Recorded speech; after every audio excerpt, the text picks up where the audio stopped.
नमस्कार, अनादि टीवी में आप सभी का स्वागत है। मैं हूं आपके साथ कपिल मिश्रा और बुलेटिन की शुरुआत करेंगे इस वक्त की बड़ी और अहम खबर से, जो कि राजधानी भोपाल से आ रही है। आपको बता दें, एएसआई के घर क्राइम ब्रांच का छापा। पवन रघुवंशी के घर से मिले हैं 15 लाख रुपए। पुलिस कमिश्नर के निर्देश पर कार्रवाई को अंजाम दिया गया है। इससे पहले ऐशबाग थाने के टीआई जितेंद्र गढ़वाल, एएसआई पवन रघुवंशी सहित 4 पुलिसकर्मियों को किया था सस्पेंड। प्रभात चौराहे पर इमारत में स्टॉक मार्केट में इन्वेस्टमेंट का झांसा देकर देश भर के लोगों को ठगने के मामले में कार्रवाई में देरी के चलते यह निर्णय लिया गया। चारों की विभागीय जांच भी कराई जा रही है। तो बड़ी खबर आपको बता रहे राजधानी भोपाल से, जहां पर एएसआई के घर क्राइम ब्रांच का छापा पड़ा है। पवन रघुवंशी के घर से 15 लाख रुपए मिले हैं। पुलिस कमिश्नर के निर्देश पर यह कार्रवाई की गई है। तो ऐशबाग थाने का यह पूरा मामला है। तो यह बड़ी खबर आपको बता रहे हैं राजधानी भोपाल से, जहां पर एएसआई के घर क्राइम ब्रांच का छापा।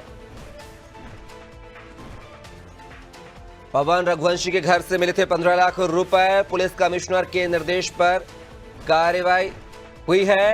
तो यह बड़ी खबर आपको बता रहे हैं। और यह 15 लाख रुपए कयास वही लगाया जा रहा है कि हो सकता है कॉल सेंटर के कर्मचारियों ने मामले के सेटलमेंट को लेकर दिए हों। हालांकि यह जांच का विषय है। फिलहाल पुलिस कमिश्नर के निर्देश पर एएसआई के घर जो है कार्रवाई की जा रही है। तो यह बड़ी खबर आपको बता रहे हैं राजधानी भोपाल से, जहां पर एएसआई के घर क्राइम ब्रांच का छापा पड़ा है। पवन रघुवंशी के घर से मिले हैं 15 लाख रुपए।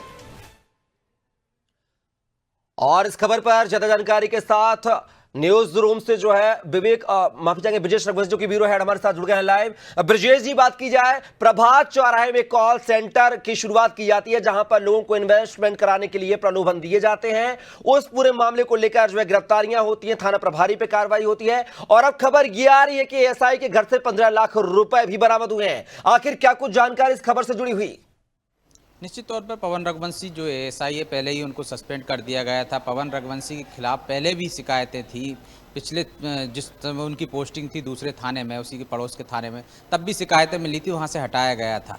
और अब क्राइम ब्रांच ने, साइबर सेल ने छापा मारा है। उनके यहाँ से बताया जा रहा है कि लगभग 15 लाख रुपए बरामद हुए हैं। ये उसी कॉल सेंटर का मामला है जिसको लेकर वो सौदेबाजी कर रहे थे, हेरा फेरी कर रहे थे जांच में। और इसकी भनक पुलिस कमिश्नर हरिनारायण चारी को लग गई थी। उन्होंने खुद इस पर कार्रवाई कराई है और इस मामले में 4 थाना प्रभारी सहित 4 पुलिस वालों को सस्पेंड कर दिया गया है। और उनकी विभागीय जांच होगी। इसके बाद जो भी जांच में आएंगे, तथ्य आएंगे, उसके आधार पर उन पर आगे की कार्रवाई की जाएगी। लेकिन सबसे बड़ी बात यह है, जो हैरानी की है, कि राजधानी में इस तरह के पुलिस अधिकारी किस तरह से पदस्थ किए गए हैं। यदि किसी पर गंभीर आरोप हैं, पहले से शिकायतें हैं और इस तरह की षड्यंत्र में पहले से वो शामिल रहे हैं, तो उनको बार बार थाने कैसे मिल जाते हैं कि आप एक थाने से हटाते हैं, दूसरे थाने में फिर पदस्थ कर दिए जाते हैं। तो उन लोग अधिकारियों को कम से कम ये देखना होगा कि राजधानी से एक पूरे प्रदेश में मैसेज जाता है, राजधानी में किस प्रकार के आपने अधिकारी कर्मचारी तैनात कर रखे हैं। एक एक थाने में बरसों से लोग जमे हुए हैं, एक थाने से हटते हैं, दूसरे थाने में चले जाते हैं।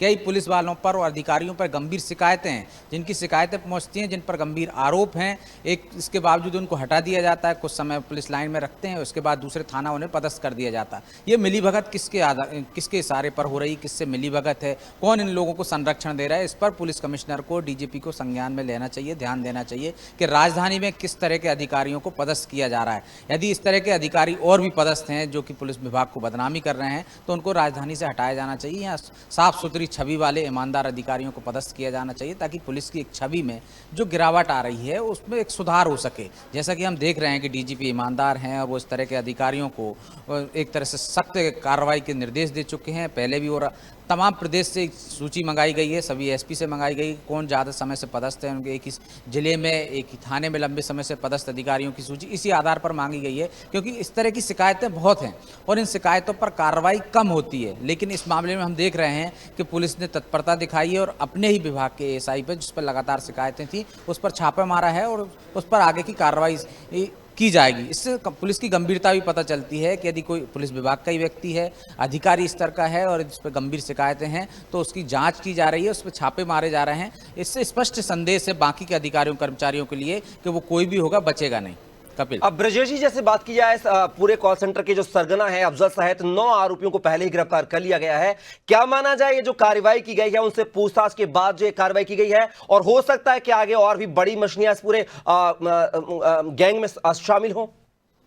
निश्चित तौर पर जब अपराधी पकड़े जाते हैं तो ये पता चलता है कि उनकी किससे सांठगांठ है, किससे फ़ोन कॉल पे उनकी बात हुई है। इससे पहले भी हमने देखा कि किस तरह से जब छापे मारे गए थे, जब वेश्यावृत्ति के मामले आए थे, जो ब्यूटी पार्लर पे और कैफे पे छापे मारे थे, वहाँ पे जो मिली भगत आई थी उन पुलिस वालों के ऊपर भी कार्रवाई की गई थी। तो वो कहाँ से आई थी? वो इसी आधार पर आई थी, कॉल डिटेल थी, उनसे पैसे लेते थे वो लोग और उनको संरक्षण देते थे। इस मामले में भी जब जो 9 आरोपी गिरफ्तार हुए हैं तो उनसे पूछताछ में कई राज खुले हैं पुलिस वालों के कि उनकी किस किस से मिली भगत थी, कौन कौन लोग उनको संरक्षण दे रहे थे, किस तरह से सौदेबाजी कर रहे थे, उनको बचाने के प्रयास कर रहे थे। इसी आधार पर यह कार्रवाई हुई है और जो लेन देन की बात हुई है उन्हीं से कहीं ना कहीं ये प्रमाण मिले हैं, सबूत मिले हैं, उनके पूछताछ में जो बयान आए इसी के आधार पर तो छापेमारी कार्रवाई की गई, जिससे कि बड़ी संख्या में ये राशि मिली है। कपिल।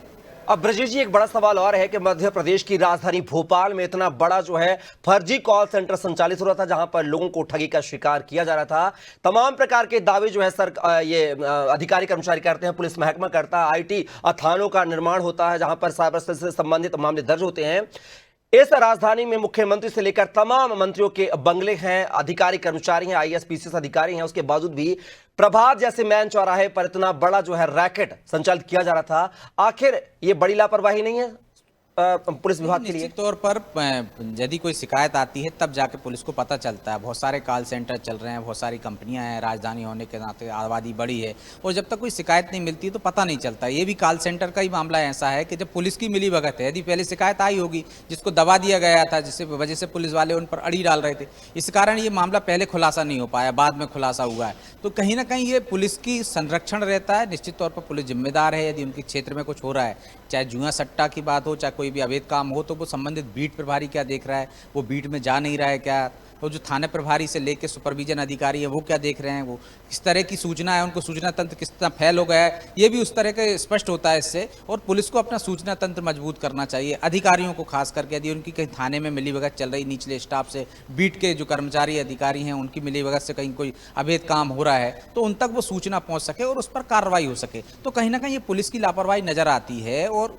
उसके जो सूचना तंत्र है वो कमजोर नजर आता है। कपिल। और इसमें रही बात के राजधानी में तो सीएम से लेके मंत्री से लेके आईएएस जिस तरह से रहते हैं, आपने कहा, तो वो तो तमाम अधिकारी, उनका काम नहीं ना, जो जिम्मेदार हैं उन पर कार्रवाई होनी चाहिए कि जिनकी जिम्मेदारी है, जो संबंधित थाने की जिम्मेदारी है। अब कोई मध्य प्रदेश का मुख्यमंत्री यहाँ रहता है, मंत्री यहाँ रहता है, उससे क्या वास्ता है कि मुख्यमंत्री जाकर थोड़ी नहीं देखेगा कॉल सेंटर चल रहा है। ये काम जिनकी जिम्मेदारी है उन्होंने बेहतर तरीके से नहीं किया और उन पर कार्रवाई की जा रही है।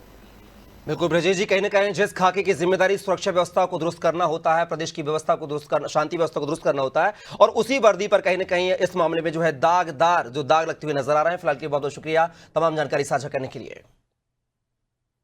तो देख सकते हैं भोपाल में जो है प्रभात चौराहे पे कॉल सेंटर जो है फर्जी संचालित किया जा रहा था, जिसको बचाने के चक्कर में जो है पुलिसकर्मी पहले ही सस्पेंड हो चुके हैं, थाना प्रभारी सहित। लेकिन अब एएसआई के घर से जो है 15 लाख रुपए बरामद हुए हैं। ये बड़ा मामला है। कहीं ना कहीं पुलिस की नाक के नीचे, पुलिस की जानकारी में ये जो है पूरा खेल संचालित किया जा रहा था।